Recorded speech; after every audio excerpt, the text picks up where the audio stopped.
First thing I had to do is find the center of the plug and drill a hole with the plug where I can drain this. Line these holes back up. Now I'm going to take a file and straighten those up. That way you can get to this plug easy.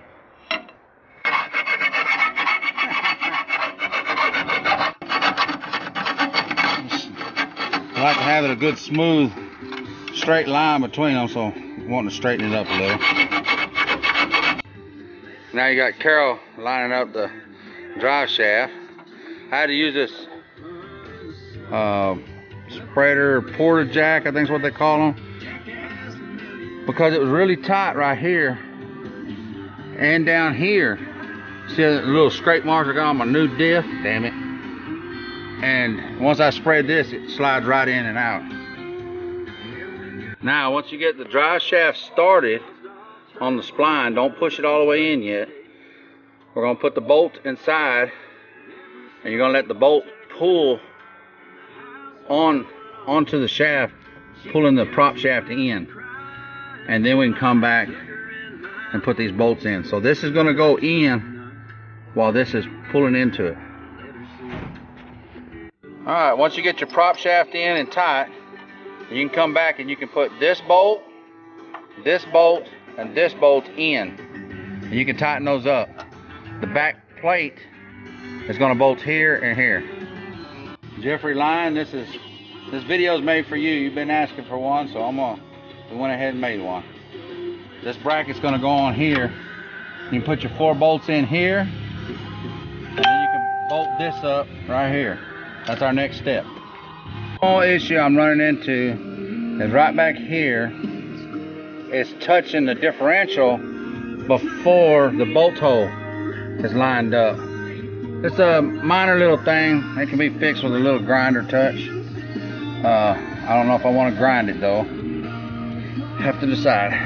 I didn't want to grind on the case, so I ended up taking a stepper bit and opening this up. The head still got plenty space, so it's grabbing the bracket good, and you got double brackets there. With the double bracket, no problem with opening that hole up. I can come down here and get this one in, it's no problem. Okay, we got it all together back here, and kind of find out you cannot get a socket in here. You cannot get the wrench on, especially with the axles in here, and get this loose. And you can't get it in from back here and get it loose.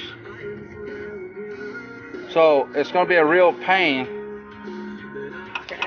unless I take this back off and modify it right in this section so I can get a socket on there. So that's what we're in the process of doing, taking it back apart. Okay, I opened up the first bracket where this socket can go in there easy, got plenty of slack. Now I got to make sure the other bracket will allow a socket to go through. Alright, the only thing I could do is I had to open this hole up so I can push this bracket forward enough to be able to get a socket beside here. Super tight. I don't understand why that drain plug is that far. Well, it's in the center of the hole, but why is it that big or using that tight?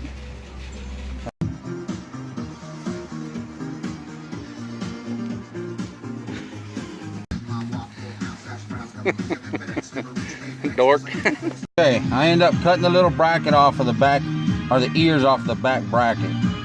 Now you can get this in there real easy. I'm going to push this forward because I slotted the holes, and I'm going to tighten this down. Easy to get. Look on the bottom, plug is good. Well, it's dark.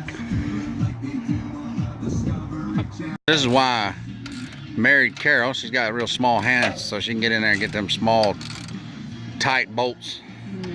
We got a little shower earlier, so I had to go ahead and pop the axles in. If you know how to pop them in, you know when they're bottomed out. But if you don't, here, hold this.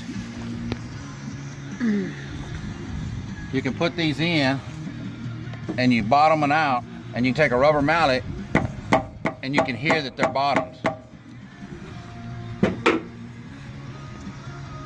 All right, now that everything's tight, super easy to get in there.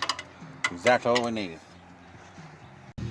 Alright, the next step is you start your axle until your rear drop arms, and then you're gonna put them up inside here and put your long bolt all the way through.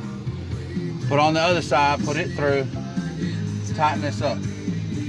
Both rear swing arms on. Put your bolt and nut, or your spacer, your nut back on, tighten them.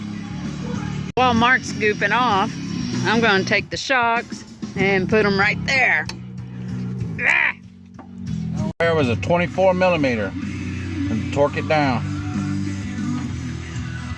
Now I got the shock in position since Mark moved. And you put the sway on. Oh yeah, I guess he needs that. All right, Carol, installing the shocks. Start your shock bolts.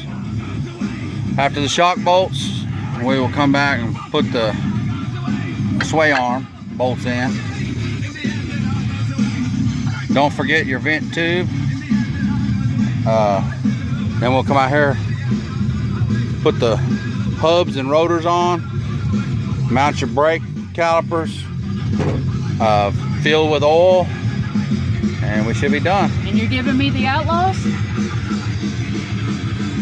Just wanted to add one more thing. I had to drill these were pop riveted. So I went down and found some square nuts. These things work excellent with these little short 1/2 inch screws by 1/4 inch. It's all finished up besides the tires and these 2 bolts, and I'm gonna get to go break it in. Thank you Specialized ATV for an awesome diff.